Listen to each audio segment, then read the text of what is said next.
I always start my scenes by placing a human character into the scene for scale reference. Off-screen, I have a photo I'm looking at, which is where I'm getting this cool door shape from. Then I'm just blocking out the rest of the scenes with cubes and planes. Because this is going to be a still render, I don't really care about UVs or topology. A lot of the times, I have a general idea of where I want to go with the scene, but most of the time I end up changing it drastically as I progress, which is a good thing.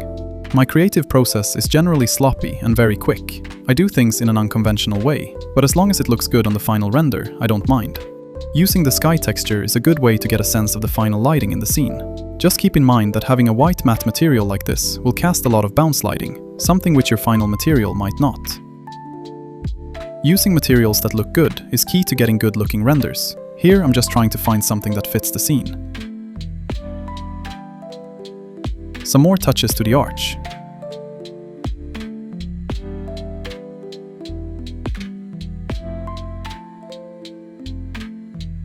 Now you'll slowly see that the new materials do not bounce the light as much, which reduces the overall brightness of the scene.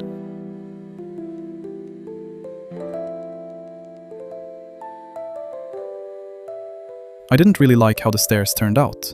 My reference photo had them in a different material, and that's why I tried to recreate that here.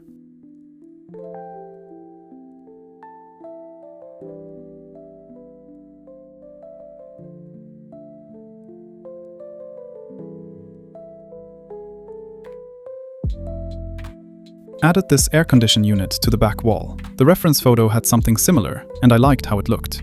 Added one of these grooves into the back wall too, to give it some more detail. Playing around with the ground material to get rid of the repetition.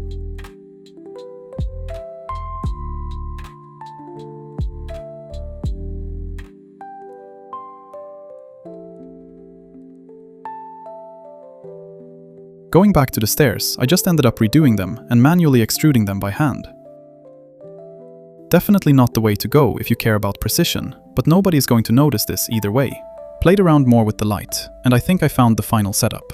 Added some bushes to add some color contrast into the environment. Nature combined with cold, hard concrete always looks very nice in my opinion. Here I'm adding further details to the walls by adding my own decals, graffiti, and leaks.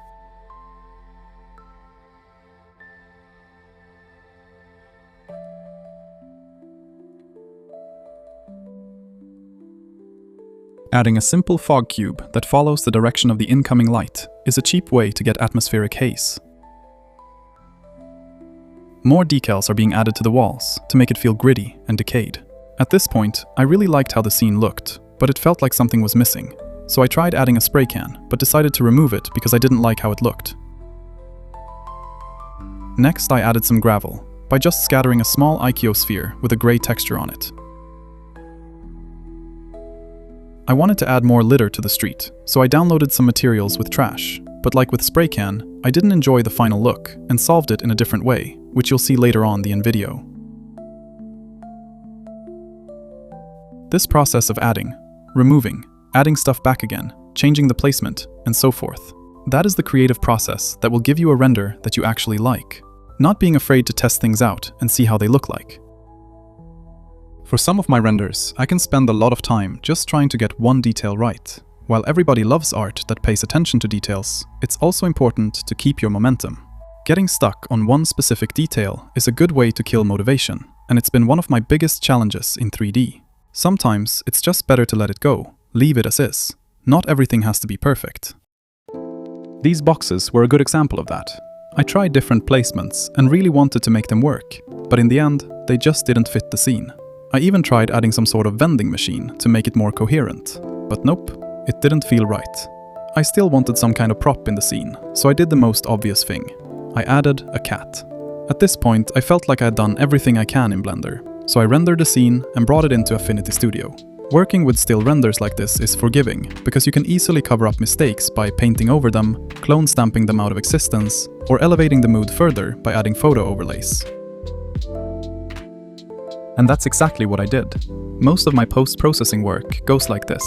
Add grunge-like photos on top of the render, mask them around the wall, object, or something else, and play around with the blend settings.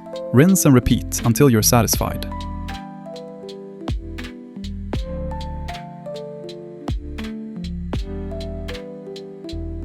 Then, the last step is to head over to develop mode and add some small tweaks to the color, brightness, and contrast. And as a final touch, I always add a LUT filter. So that's my basic workflow, quickly explained over one video. If you'd like to learn more about workflows like mine, and how you can create post-apocalyptic or decayed renders like this, head over to www.anatomyofdecay.com and grab my full course. It includes several courses, assets, project files, and an active community where members are leveling up their skills every day.